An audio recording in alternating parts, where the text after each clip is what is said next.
नमस्कार, मैं हूँ कृष्ण प्रताप सिंगटा। इस वक्त आप देख रहे हैं नव युवा भारत। हमारे साथ इस वक्त मौजूद है भावन शर्मा जी। भावन शर्मा जी का मैं अगर परिचय करवाता हूँ तो भावन शर्मा जी का परिचय, इन्होंने 12 वर्ष की उम्र में हरिपुर सभा का गठन किया था और तब से लेकर ये अपने छत पर राष्ट्रीय पर्व पर जैसे स्वतंत्रता दिवस, हिमाचल दिवस पर परेड, संबोधन कार्यक्रम और अन्य पारितोषिक कार्यक्रम करवाते हैं, जिसमें युवाओं को संदेश दिया जाता है नशे से दूर रहने का और देशभक्ति से ओतप्रोत होने का। वो सिलसिला हरिपुर सभा का सिलसिला लगातार चलता रहा और वो सिलसिला नान यूथ के रूप में एक नए रूप में सामने आया था और उसके बाद नाहन यूथ जो है वो अब बढ़कर उसका जो संगठन है, उसका दायरा है, वो बढ़कर काफ़ी बड़ा हो गया है और कई राज्यों में इसकी शाखाएं हो गई है और अब ये नव युवा संघ के रूप में उभर चुका है और विभिन्न प्रदेशों में जैसे उड़ीसा, मध्य प्रदेश में इसके तमाम शाखाएं हैं। और मैं इनकी अगर चीज़ों के बारे में बता दूं तो नाहन के सामाजिक और परोपकारिक संस्था के रूप में इन्होंने काफ़ी कार्य किया है, चाहे वो लॉकडाउन के दौरान मरीजों और अस्पताल की स्थिति को लेकर हो, चाहे विनीता ठाकुर जी के न्याय के मामले में इन्होंने डीसी के माध्यम से या दूसरे अन्य के माध्यम से न्याय की मांग की थी।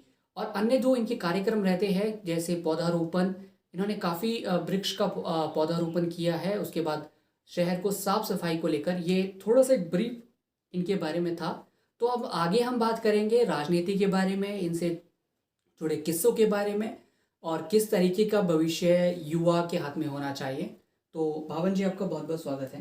धन्यवाद। आपके सभी दर्शकों को मेरा नमस्कार। तो भावन, मैं आपसे पहले जानना चाहूँगा कि मैंने काफ़ी आपकी फेसबुक और दूसरे सोशल अकाउंट्स को मैंने देखा, तो उसमें आप संबोधन कर रहे हैं छत से, और वो शायद संबोधन मेरे हिसाब से काफ़ी पुराना है, शायद आप तब छोटे थे। तो ये किस तरीके से आपके मन में आया कि ऐसा करना चाहिए? आपको क्या लगता है?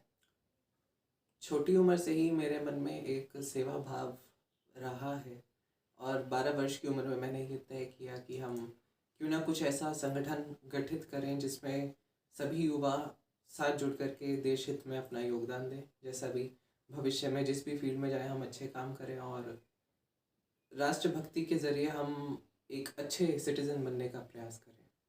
तो आपका मानना है कि हमें एक अच्छे नागरिक, जिसके हमारा संविधान भी हमें कहता है कि हमें भारत राष्ट्र के प्रति समर्पण भाव होना चाहिए। लेकिन भवन, एक सवाल इसमें ये नज़र आता है कि जब मैंने किसी पत्रकार से बात की थी तत्कालीन दौर में, तो उन्होंने कहा कि ये स्वर्गीय श्रीमती श्यामा जी की जो विरासत है, उनके विचार है, उनको आगे ले जाने के लिए आपको आगे किया जा रहा है। ऐसा भी नहीं है, उनका मुझे हमेशा से आशीर्वाद रहा है। मेरे पिता की बुआ श्यामा शर्मा जी, उन्होंने मुझे काफ़ी जीवन में सीख दी है, मगर उन्होंने मुझे कभी ऐसा नहीं कहा कि तुम्हें राजनीति में जाना चाहिए या कुछ करना चाहिए। उनका सबसे पहला कहना यही था कि तुम पहले अपनी पढ़ाई लिखाई को अच्छे तरीके से पूरा करो और समाज सेवा में अपना काम शुरू कर सकते हो। हम दोबारा तमाम मुद्दों को लेकर आएंगे, लेकिन मैं मेरा खुद का एक इस चीज़ में इंटरेस्ट है कि मैं जानूं कि जो श्यामा शर्मा जी को है वो हिमाचल की लौह स्त्री कहा जाता था। जैसे उन्होंने इमरजेंसी के दौरान लड़ाइयाँ लड़ी, उसके बाद भी वो काफ़ी मुखर रही। तो उनके बारे में आप कुछ दर्शकों को बताएंगे कि किस तरीके से उन्होंने राजनीति में पदार्पण किया, किस तरीके से राजनीति के अंदर जो एक सशक्त लड़ाई है वो लड़ी। निश्चित तौर से उन्होंने अपने जीवन में जो भी हासिल किया अपने संघर्ष के बलबूते पे और नाहन विधानसभा क्षेत्र की सिरमौर के और पूरे हिमाचल प्रदेश की जनता के आशीर्वाद से सब हासिल किया। उन्होंने इलाहाबाद यूनिवर्सिटी और आगरा यूनिवर्सिटी से AA LLB करने के बाद नाहन में अपना वकालत शुरू की। उसके बाद खोदरी माजरी में यमुना हाइडल प्रोजेक्ट में जो मजदूरों का शोषण हो रहा था उसके खिलाफ उन्होंने आवाज़ उठाई और एक बहुत बड़ा आंदोलन उनके नेतृत्व में वहाँ लड़ा गया और उनको 1 साल अंडरग्राउंड भी रहना पड़ा।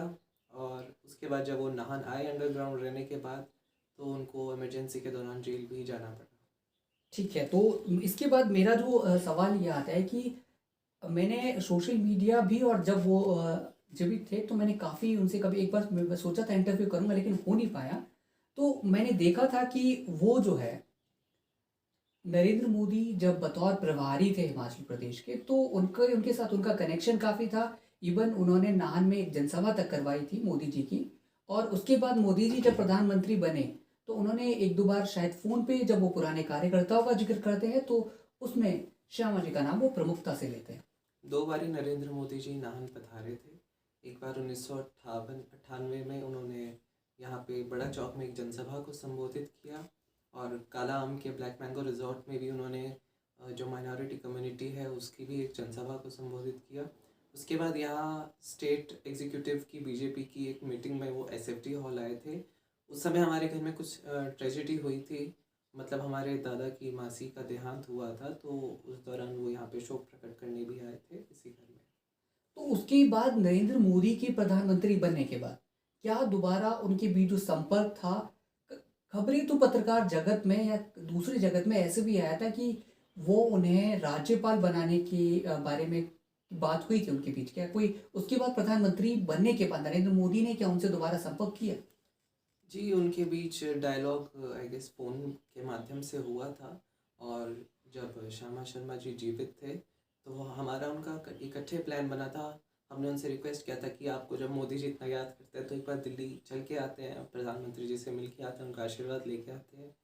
तो हमारा था कि जब कोविड का थोड़ा टाइम ठीक हो जाएगा तो हम एक बार दिल्ली जा कर के प्रधानमंत्री जी से मुलाकात करके उनका आशीर्वाद लेके आते हैं, मगर समय की कुछ ऐसी चाल थी कि आज हमारे बीच नहीं है। जी, मेरे लिए भी काफ़ी महत्वपूर्ण था। उन्होंने मैंने काफ़ी उनके बारे में पढ़ा तो काफ़ी उनका संघर्ष की कहानी काफ़ी लंबी। इन सब के इधर चलिए पुरानी चीज़ों को लेकर हम एक तरफ रख देते हैं, नई चीज़ों की तरफ आते हैं। तो भावन, जैसे मैंने देखा है कि आपका रुझान जो है पहले शायद नाहन से शुरू करते हैं, किस तरीके से वो आगे फिर प्रदेश स्तर पर और राष्ट्रीय स्तर पर राजनीति की अलग अलग चर्चा की जाएगी, किस तरीके की चुनौतियां इस राष्ट्र में हैं, किस तरीके से चुनौतियों का निवारण किया जाना चाहिए। तो उन सब से लेकर अब मैंने आपका देखा है कि आपकी सामाजिक परोपकारिता में भागीदारी हमेशा बढ़कर रही है। तो इस वक्त जो नाहन है, कहा जाता है कि नाहन नगीना आए एक दिन रहे महीना, तो वो लेकिन अब देखोगे तो नाहन में मेरे हिसाब से पिछले काफ़ी समय से मैं भी यहाँ रह रहा हूँ, तो एक काफ़ी समस्याओं का एक जमावड़ा सा हो गया है, चाहे वो सफाई हो, स्वच्छता हो और पर्यटन हो या कोई उद्योग हो। तो आपको क्या लगता है कि मुख्य चुनौतियाँ क्या है इस वक्त नाहन की? नाहन में मुख्य चुनौतियाँ इस समय शहर की जो मुख्य सड़कें हैं उनकी हालत ठीक नहीं है। नाहन में आप देख लीजिए, आवारा पशु, आवारा जानवरों की बहुत समस्या है, बंदरों की बहुत समस्या है। साथ ही साथ यहाँ पे ट्रैफिक की समस्या भी अब बढ़ने लग गई है नाहन शहर के अंदर। और सबसे मुख्य कारण मुझे लगता है कि नाहन में कोई समस्या अगर कोई है, वो ये है कि इस ऐतिहासिक शहर को एक हेरिटेज टाउन के रूप में डेवलप करना चाहिए। जो यहाँ पे वर्तमान में नेता हैं, नाहन के हैं चाहे हिमाचल प्रदेश के जो नेता हैं, उनसे मेरा यही अपील है कि नाहन को एक हेरिटेज टाउन के रूप में हमारे जितने भी यहाँ ऐतिहासिक विरासतें नाहन में हैं उनको दोबारा से बढ़ाया जाए, राष्ट्रीय स्तर पर, अंतर्राष्ट्रीय स्तर पर उनकी पहचान बनाई जाए। नाहन और सिरमौर के राजा की राजधानी रही है, तब से ये ऐतिहासिक रहा है। कई धरोहरें यहाँ पे मौजूद है, लेकिन वो पर्यटन के तौर पे अभी तक उनसे कोई जुड़ाव नहीं है। यानी कि नाहन फाउंड्री जो यहाँ की सबसे सिरमौर के उद्योग का एक कड़ी मानी जाती थी, वो भी उसकी ज़मीन अभी बंजर पड़ी है, यहाँ पे वहाँ कोई गतिविधि नहीं होती है। तो किस तरीके से आपका क्या कहना है कि नाहन जो फाउंड्री है, इतनी ज़मीन है, काफ़ी सारी संपत्ति है, उस संपत्ति का किस प्रकार पुनर्उपयोग किया जाए? 2018 में हिमाचल प्रदेश के माननीय मुख्यमंत्री जी का नाहन में नगर पालिका के 150 वर्ष पूरे होने पर एक कार्यक्रम हुआ था चौगान मैदान में। मैं भी उस कार्यक्रम में मौजूद था, और उसमें हमने मुख्यमंत्री जी के मुख से सुना था कि मुख्यमंत्री जी ने 6 करोड़ रुपए की शायद राशि स्वीकृत की थी नाहन फाउंड्री में हस्तशिल्प की कोई इंडस्ट्री खोलने के लिए। मगर अब ऐसा भी सुनने में आ रहा है कि नाहन में फाउंड्री के जो बंजर ज़मीन पड़ गई है उस पर ऑडिटोरियम का निर्माण हो या कुछ ऐसा होने वाला है। तो ये अच्छी बात है, नाहन के लोगों को रोज़गार मिले, नाहन के जो युवा हैं उनको नए नए अवसर मिले, और नाहन की जो विरासत है उसको बचा के। मगर साथ ही मेरा निवेदन ये भी रहना चाहेगा कि जो फाउंड्री है उसके विरासत को बचाने के लिए, मतलब पुराने ही स्ट्रक्चर में, पुराने ही तरीके से जो नया वहाँ पे इंफ्रास्ट्रक्चर बिल्ट होने जा रहा है उसको पुराने ही तरीके के साथ जोड़ करके और पूरा इतिहास उसमें दर्शा के, चाहे आप सिरमौर की विरासत को लेकर के वहाँ म्यूज़ियम भी खोल सकते हैं। एक म्यूज़ियम बाला सुंदरी मंदिर जी के पास है तिलोकपुर में। मगर एक शहर, नाहन राजधानी है, सिरमौर की राजधानी रहा है नाहन, और यहाँ पर कुछ ऐसी चीज़ का होना बहुत ज़रूरी है जो पूरे सिरमौर रियासत की इतिहास को दर्शाए, क्योंकि ऐसा भी बताया गया है कि हर पौड़ी तक और कालका तक हमारी सिरमौर की रियासत रियासत फैली हुई थी। तो एक बहुत बड़ा इलाका सिरमौर रियासत का रहा है, और नाहन हिमाचल के सबसे पुराने शहरों में से एक है। शायद 400 साल से ज़्यादा इस शहर को हो चुके हैं, और पुनरुत्थान की यहाँ पे आवश्यकता है। जी। तो दूसरी एक और मैं चीज़ जानना चाहूँगा, यहाँ पर खेलने की समस्या है। यानी कि दो यहाँ पे ग्राउंड है, एक तो चौगान ग्राउंड है और एक चंबक ग्राउंड है। चौगान में भी सरकार कई बार घास लगाती है, फिर वो घास उखड़ जाती है, क्योंकि ऐसे वहाँ पे आयोजन किए जाते हैं। और मैं कहूँगा तो नाहन का हृदय अगर किसी को कहा है तो वो चौगान है। लेकिन वहाँ पे कभी घास होती है, लेकिन आजकल वहाँ धूल है। दूसरा जो ग्राउंड है वो चंबा ग्राउंड है, लेकिन वो खेल युवा विभाग का है। तो जब वहाँ पे कोई बच्चे अपने प्रैक्टिस करने जाते हैं या खेलने जाते हैं तो वहाँ पे रोक दिया जाता है। तो कोई बड़ा ग्राउंड है नहीं। तो क्या नाहन चौगान को या तो उसी ग्राउंड में तब्दील किया जाए ताकि वो सबके लिए खुला रहे, या उसे एक अच्छे से सहज किया जाए? तो क्या करना चाहिए इसको लेकर? मेरा मानना यही है कि जो नाहन का चंबा ग्राउंड है उसको खेलों की दृष्टि से बहुत डेवलप किया जा सकता है, क्योंकि वहाँ पे चंबा ग्राउंड के साथ ही इंडोर स्टेडियम का निर्माण हुआ है। वो एक पूरा इलाका एक स्पोर्ट्स कॉम्प्लेक्स के रूप में उभर सकता है, जहाँ पे अनेक अनेक प्रकार के वहाँ पे खेलों को बढ़ावा दिया जा सकता है। बात रही चौगान की, तो चौगान, मुझे लगता है कि चौगान शायद यहाँ पे खेल होने चाहिए, मगर लोग नहीं करवाते हैं, नगर पालिका, या कभी घास लगा देते हैं, कुछ कर देते हैं, आपने सही कहा। तो Chamba ground is better option. Okay, दूसरी जो मैं चीज़ की बात करूँगा, सफाई। वो हमेशा नाहन के लिए एक बड़ा मुद्दा रहा है। वैसे नाहन हमेशा सफाई के लिए पहले जाना जाता था।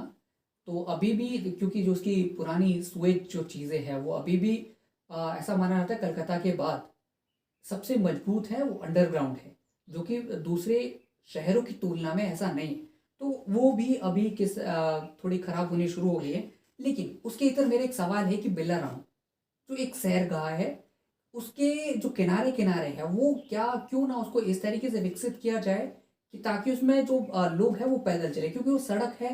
तो सड़क में चलना बुजुर्गों के लिए काफ़ी मुश्किल भरा होता है। क्या उसके कोने में एक ऐसी पट्टी विकसित की जा सकती है जिसमें लोगों या राहगीरों को चलने में आसानी हो? विला राउंड को भी बहुत विकसित किया जा सकता है। सबसे पहले तो ज़रूरत है कि विला राउंड की जो सड़क है उसको अच्छे तरीके से बनाया जाए। हमने वहाँ जी। देखा, वहाँ पे एक एक्सपेरिमेंट के तौर पे कहीं पे वो पत्थर जैसे लगा दिए, इंटरलॉक टाइल्स वहाँ लगा दी है, बाकी कहीं पे तारकोल की सड़क है। ऐसे ऐसे छोटे छोटे पैच करके वहाँ पे 2-3 जगह उन्होंने बनाए हैं, मगर उसको या तो पूरा ही इंटरलॉक टाइल से बना दिया जाए या पूरा ही तारकोल की सड़क से बना दिया जाए। ऐसा एक्सपेरिमेंट पब्लिक प्लेस पे नहीं होना चाहिए। दूसरी बात, विला राउंड की सुंदरता को बढ़ाने के लिए वहाँ पर बहुत अलग अलग वैरायटी के पेड़ पौधों को भी लगाया जा सकता है। और जैसे बुज़ुर्गों के चलने के लिए है, तो वहाँ पे एक, चाहे आप कह लीजिए नीचे जो जंगल की तरफ, खाई की तरफ, एक रेलिंग का भी निर्माण किया जा सकता है। और दूसरा, वहाँ पे ऐसा भी हो सकता है कि वहाँ पे खूब अच्छी स्ट्रीट लाइट्स वगैरह लगा के उसका सौंदर्यीकरण हो सकता लेकिन है। वहाँ एक एक और सवाल पैदा होता है कि अगर आप कभी रात को या दिन को या सुबह के वक्त अगर आप जाओगे तो वहाँ पे युवा जो है, काफ़ी सारे बच्चे, मैंने काफ़ी बार देखा है कि वो एक नशे का केंद्र बन गया है। अगर वो निचले वाली छतरी की अगर हम बात करें, अगर आप वहाँ जाओगे तो वो हमेशा इतना कूड़ा और नशीली पदार्थ की चीज़ें पसरी रहती है, कोई भी वहाँ पे नहीं जाता है। तो ये एक बहुत बड़ी समस्या है, विकराल समस्या बन गई है नान की। ये शहर का दुर्भाग्य है कि यहाँ के बहुत से युवा नशे की आदतों में पड़े हैं। अगर हम विला राउंड की निचली छतरी की बात करें, तो उस छतरी पे या वहाँ कहीं आसपास एक ओपन एयर जिम का भी निर्माण हो सकता है, जिससे जो फिटनेस फ्रीक लोग हैं वो अपना कसरत वहाँ करें, और वॉक करने के साथ साथ नीचे ओपन एयर जिम भी होगा, तो काफ़ी अच्छा बन सकता है। इससे लोगों के, जो युवा हैं, उनके मन में एक ऐसा डर भी बैठ सकता है कि लोग यहाँ पर कॉन्टिन्यूटी में चले हुए हैं, तो ऐसी चीज़ें वहाँ बंद हो सकती हैं, ऐसा मेरा मानना है। जी। तो भारत युवा संघ वैसे तो ये सामाजिक संस्था के रूप में अभी है, तो इसका दायरा आप विभिन्न प्रदेशों में बढ़ा रहे हैं। तो ये सामाजिक युवा संघ, इसकी बुनियादी चीज़ क्या है, इसका भविष्य क्या है और इसकी रणनीति क्या है, कि ताकि लोग जाने कि हम इस संस्था से जुड़े क्यों, इसका उद्देश्य क्या है और भविष्य में किस प्रकार से काम करें? कंजर्वेटिज्म और नेशनलिज्म के मुद्दे के साथ नव भारत युवा संघ इस समय हमारे देश के 10 राज्यों और 2 केंद्र शासित प्रदेशों में काम कर रहा है।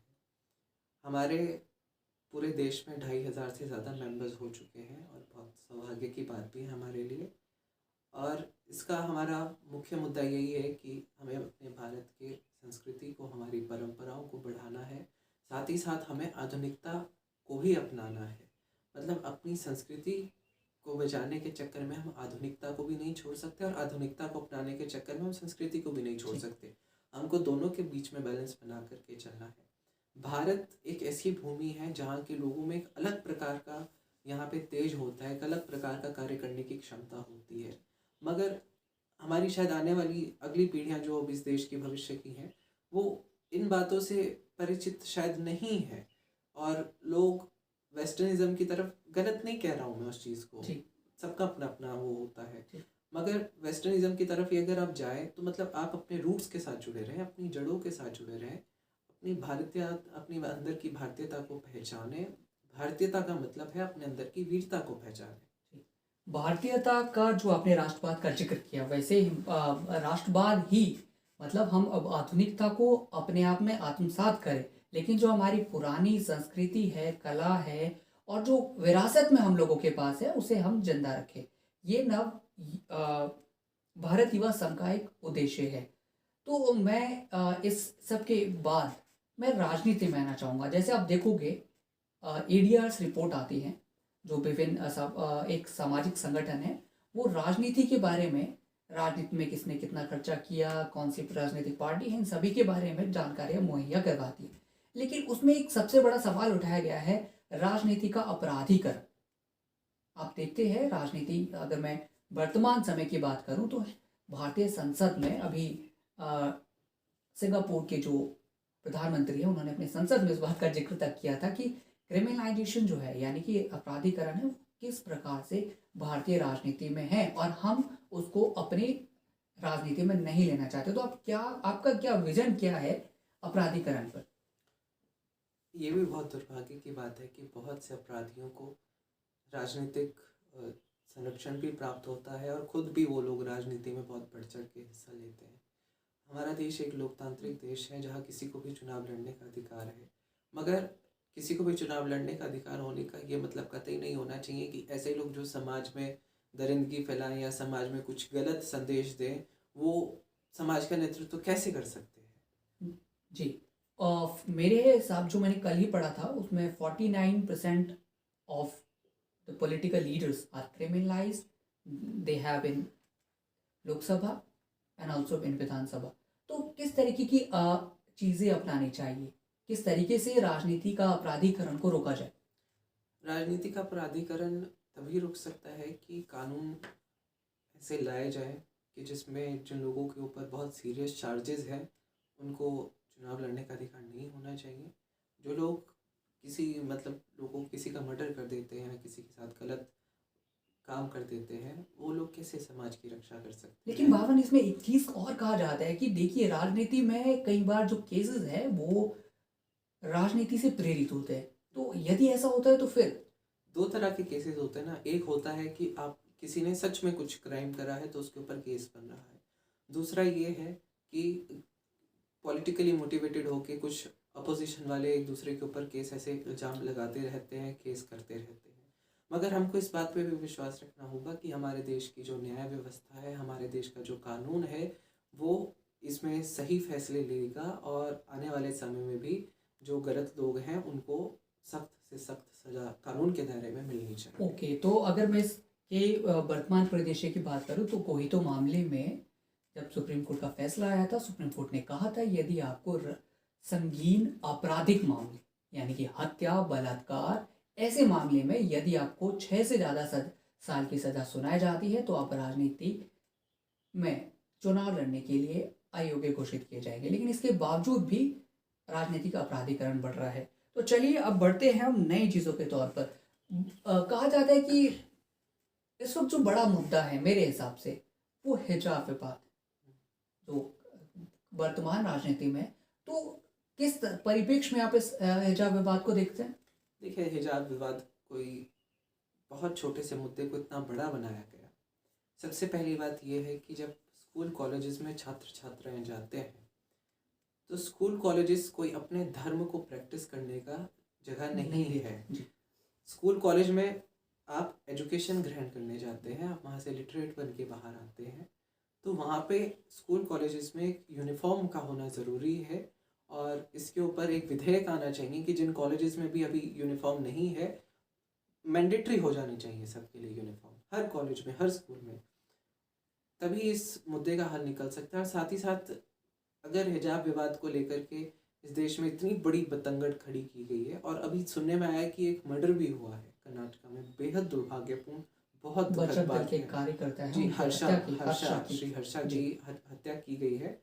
ये बहुत दुखद बात है, और इन बातों पे कानून को और सरकार को जल्द से जल्द सुध लेनी होगी, और समान नागरिक संहिता को संसद में पास करा करके पूरे देश में लागू करने की इस समय बहुत आवश्यकता है, नहीं तो इस देश में बहुत ज़्यादा जी। खराब स्थिति उत्पन्न होगी। अनुच्छेद 44 भारतीय संविधान का अनुच्छेद 44 है, जो हमें समान नागरिक संहिता की बात करता है। और हमारे जो संविधान निर्माता हैं, उन्होंने उस वक्त इसलिए इसको लागू नहीं करवाया था क्योंकि उनका मानना था कि भारतीय संविधान की प्रक्रिया और समाज की प्रक्रिया एक सतत प्रक्रिया है जो हमेशा चलती रहती है। तो उन्हें लगा कि उस वक्त स्थिति ठीक नहीं है, लेकिन आपका मानना है कि अब समान नागरिक संहिता लानी चाहिए। इसमें भी कई अड़ंगे हैं, लेकिन वो सरकार पर निर्भर करता है। तो दूसरा मेरा बड़ा सवाल रहेगा कि युवा जो है, बेरोजगारी की अगर हम बात करें, वो एक बड़ा मुद्दा बना। इतना नहीं, पिछले 2019 के बाद ये आंकड़ा बढ़ता गया और इस वक्त ये डबल डिजिट में पहुंच चुका है। 10.75 भारत की बेरोजगारी पहुंच गई है। तो किस तरीके से इस मुद्दे को हल करना चाहिए? बेरोजगारी इस देश का और पूरी दुनिया में आप कह लीजिए बहुत बड़ा मुद्दा है। इसका कारण, अब चलो ये भी एक पॉलिटिकल विल पावर भी होती है। नहीं, अब कारण क्या मानते हो? मेन कारण इसमें एक तो माना जा सकता है कि पॉपुलेशन, लगातार पॉपुलेशन का बढ़ना। दूसरी चीज़ ये है कि अब सरकार के पास लिमिटेड रिसोर्स है, सरकार कहाँ कहाँ से नौकरी लाए। तो अगर सरकार नौकरी नहीं लोगों को प्रोवाइड करा सकती, तो सरकार स्टार्टअप खोलने के लिए लोगों को प्रेरित करे। वहाँ से भी युवा, अगर रोजगार नहीं मिल सकता तो स्वरोजगार के नए अवसर इस देश में पैदा हों। लेकिन मेरा मानना है कि हमारी शिक्षा व्यवस्था है उसमें बहुत ज़्यादा खामी है। आप देख लीजिएगा, एक शायद इस भारत में, हिमाचल प्रदेश में, मुझे एक्चुअल भारत का आंकड़ा नहीं पता है, हिमाचल प्रदेश में पर साल 2 से 2.5 लाख लोग स्नातक होकर कॉलेज से निकलते हैं, लेकिन उनके पास कोई भी कौशल नहीं होता है, कौशल जिससे वो किसी कंपनी में काम कर सके। और यदि आपके पास कौशल नहीं है तो फिर आप करेंगे क्या? भारत की शिक्षा नीति ऐसी होनी चाहिए, यदि आपको साहित्य पढ़ना है तो आप साहित्य पढ़िए और उसमें आगे नौकरी शिक्षा पर जाइए। यदि आपको लगता है कि आपको ऐसा नहीं, आपको साहित्य में या अध्यापन की ओर नहीं जाना, आपको कौशल ग्रहण करना है, तो कौशल ग्रहण करने के लिए एक इंफ्रास्ट्रक्चर बिल्ड किया जाए, और आईटीआई जैसे है वैसे अनेक फील्ड के लिए अलग अलग उद्योग, इंफ्रास्ट्रक्चर खोले जाए। जी, भारत की शिक्षा नीति 2020 तक, जब तक नई एजुकेशन पॉलिसी नहीं आई थी, तब तक इस देश में यही चल रहा था कि रट्टे मारो, जो किताबों में लिखा है वो पढ़ो, पेपर पास करो। एग्ज़ाम पास करना ही एकमात्र स्टूडेंट्स का लक्ष्य रह गया था। मगर जब से नई एजुकेशन पॉलिसी के बारे में हमने पढ़ा है और ये काफ़ी जगह लागू होनी शुरू हो गई है, तो इससे मन में एक आशा ये भी जगती है कि हमारा देश का जो आने वाला युवा है वो स्किल्ड होगा किसी ना किसी फील्ड में, जहाँ भी उनका इंटरेस्ट होगा। किसी का म्यूज़िक में है, किसी का डांसिंग में है, किसी का आर्टिस्टिक में है, या किसी का किसी भी फील्ड में है, कोई स्पोर्ट्स में जाना चाहता है, कोई साइंस की फील्ड में जाना चाहता है, तो सब अपने इंटरेस्ट के हिसाब से उसमें आगे आए। और मुझे लगता है कि इसमें बहुत बड़ा रोल अदा कर सकते हैं उनके घर वाले, उनके पेरेंट्स, उनको इस चीज़ में प्रेरित करके कि आप, आजकल मेनली लोग क्या चाहते हैं कि हमारा बच्चा डॉक्टर बने, हमारा बच्चा इंजीनियर बने, हमारा बच्चा साइंटिस्ट बने। कोई नहीं चाहेगा कि हमारा बच्चा डांस शोज़ में जाए, कोई नहीं चाहेगा कि हमारा बच्चा सिंगिंग में जाए। मगर आने वाले समय के हिसाब से अगर हम देखें कि हर प्रोफेशन की अपनी एक वैल्यू है। इवन कई ऐसे बड़े बड़े शेफ्स बड़े बड़े होटल्स में हैं जो लाखों की तनख्वाह कमाते हैं, वो भी तो अपना परिवार चला रहे हैं। बिल्कुल, मैं आपकी बात से बिल्कुल सहमत हूँ कि हमारा ध्येय यही रहता है कि हम किस प्रकार से डॉक्टर बने या फिर दूसरे पेशों का अपनाया जाए, जो छोटे पेशे होते हैं। खासकर हमें हमारी भारतीय समाज में उसे छोटा पेशा कहा जाता है, जैसे गाड़ी मैकेनिक ठीक करना, गाड़ी को ठीक करना। लेकिन भारतीय के बाहर अगर हम देखें तो वो एक अलग उच्च पेशे के रूप में उसे देखा जाता है। तो दूसरी मेरी बात है, शिक्षा जो है वो मातृभाषा में दी जाए। मैंने खुद इस बात को देखा है या पाया है कि जो साइंस है, खासकर हमारे देश में ये कंसेप्ट बन गया है कि यदि हम इंग्लिश में ज़्यादा सीखते हैं तो हम ज़्यादा बेहतर तरीके से सीख पाएंगे। लेकिन जापान, साउथ कोरिया, चाइना, वहाँ भी तो जो शिक्षा है वो स्थानीय भाषा में दी जाती है, लेकिन वहाँ का जो विज्ञान है वो और प्रौद्योगिकी है वो एक अलग लेवल पे है। तो आपको नहीं लगता है कि जो साइंस है, मान लीजिएगा आपको बता दिया जाता है कि मान लीजिए न्यूटन का थर्ड लॉ ऑफ मोशन है, जिसमें कहा जाता है कि आप एक गाड़ी में, बस में बैठे हो, कहीं भी बैठे हो, तो अगर वो बस चल रही है तो आपका ऊपर वाला पोर्शन पहले मोशन में आएगा, जो नीचे वाला है वो जड़त्व के कारण बैठे हैं। तो लेकिन अगर आपकी मातृभाषा में सिखा दिया जाए तो आप बेहतर तरीके से जानो। तो आपको लगता है कि जो हमारी शिक्षाएं है, जो अभी टेक्निकल बोर्ड ऑफ भारत सरकार का, उसने कहा कि जो उसने एक सर्वे कंडक्ट करवाया था जिसमें उसने कहा था कि 43% भारत के जो युवा है वो जो अपनी इंजीनियरिंग की पढ़ाई है, अभियंत्रिकी की पढ़ाई है, वो रीजनल लैंग्वेज में चाहते हैं। तो आपको क्या लगता है कि किस तरीके, क्या रीजनल लैंग्वेजों को प्रमोट किया जाना चाहिए? रीजनल लैंग्वेज बिल्कुल प्रमोट की जानी चाहिए, क्योंकि ये देश विविधताओं का देश है और इस देश की विविधता को कायम रखना भी हम सबका एक दायित्व बन जाता है। विविधता में हमारी विभिन्न विभिन्न भाषाएं भी आ जाती हैं, तो उन भाषाओं में भी अगर पढ़ाई हो, अलग अलग सब्जेक्ट्स की उसमें पढ़ाई हो, चाहे साइंस हो गया, चाहे सोशल स्टडीज़ हो गया, या चाहे कोई और सब्जेक्ट हो गया, उनकी पढ़ाई इन भाषाओं में, रीजनल लैंग्वेजेस में हो, तो युवाओं को, खास करके ऐसे लोग जो कि बहुत ही कॉमन बैकग्राउंड से आते हैं, जिनके मतलब जो इंग्लिश ज़्यादा बोलना प्रेफर नहीं करते, या कई ऐसे लोग भी होते हैं जिनको इंग्लिश में खास रुचि नहीं होती, तो उनके लिए भी ये एक बहुत बड़ा वरदान सिद्ध हो सकता है। ठीक है। अब राजनीति के बारे में बात की जाए कि भारत की राजनीति, या फिर आप चलिए प्रदेश से शुरू करते हैं। प्रदेश की राजनीति है, इस वक्त जयराम ठाकुर मुख्यमंत्री हैं और कांग्रेस में भी अलग अलग गुट सामने नजर आ रहे हैं, चाहे वो सुधीर शर्मा का हो, विक्रमादित्य जी का हो, या फिर दूसरे गुट। तो आपका क्या कहना है कि हिमाचल प्रदेश को एक स्वर्णिम हिमाचल प्रदेश बनाने के लिए क्या मुद्दे मुद्दे क्या है, चुनौतियां क्या है, और उसका समाधान कैसे किया जा सकता है? पहली बात है कि हिमाचल प्रदेश को एक विजनरी लीडर की ज़रूरत है। राजनीति तो चलती रहती है, आज तक चलती आई है, आने वाले समय में भी चलती रहेगी, मगर राजनीति से ऊपर उठ करके सभी जो वर्तमान में भी विधायक हैं, या जो आने वाले समय में भी विधायक बनेंगे, सांसद बनेंगे, उनको राजनीति से ऊपर उठ करके प्रदेश के हित के बारे में अगर वो सोचें, तो हिमाचल प्रदेश में बहुत से विकास के कार्य किए जा सकते हैं। जैसे अभी एक और चीज़ में मैं बात करना चाहूँगा कि जैसे स्वर्ण आयोग के गठन को लेकर अभी आंदोलन हुआ था रोमित जी के नेतृत्व में, वैसे ही दूसरे जो दलित शोषण मंच, उन्होंने कल ही नान में रैली की थी। तो वो जो दलित शोषण मंच है, कहा जाता है कि उनका उन दोनों के बीच, दोनों संगठनों के बीच एक तकरार है, जो कि हमारे समाज के लिए बिल्कुल बेहतर नहीं है। तो आप इस मुद्दों को किस तौर पे देखते हैं? मेरा सिर्फ इतना ही कहना है कि जातिगत आरक्षण इस देश में ख़त्म किया जाना चाहिए, और आर्थिक आधार पर जिन लोगों की आर्थिक स्थिति ठीक नहीं है उनको सरकार आरक्षण दे, उनको सरकार कुछ सहायता प्रदान करे। जातिगत आरक्षण कोई मुद्दा होना ही नहीं चाहिए इस देश में। ये केवल आज तक केवल राजनीतिक वोटें पाने के लिए ही इस बात को उछाला गया। राजनीतिक अगर जातिगत आरक्षण की बात की जाए तो ये 1960 में 10 साल 10 साल के लिए बढ़ाया गया था, और उसके बाद 20 साल तक अभी भी बढ़ाया गया है। और ये 2016 में पूरा होना था, और ये 2026 या 32 तक मेरे हिसाब से अभी भी ये चलेगा। उसके बाद स्थिति क्या होगी देखने लायक होगी। तो भवन कई सारे लोगों के मन में एक कौतूहल रहता है कि क्या कभी राजनीति में आओगे? लोगों का आशीर्वाद रहा तो ज़रूर आएगा। तो राजनीति में आने को लेकर आपने स्थिति स्पष्ट कर दी है। तो अभी तो चलिए आप अपनी पढ़ाई कर रहे हैं, उसके बाद देखेंगे कि राजनीति में किस प्रकार से आते हैं।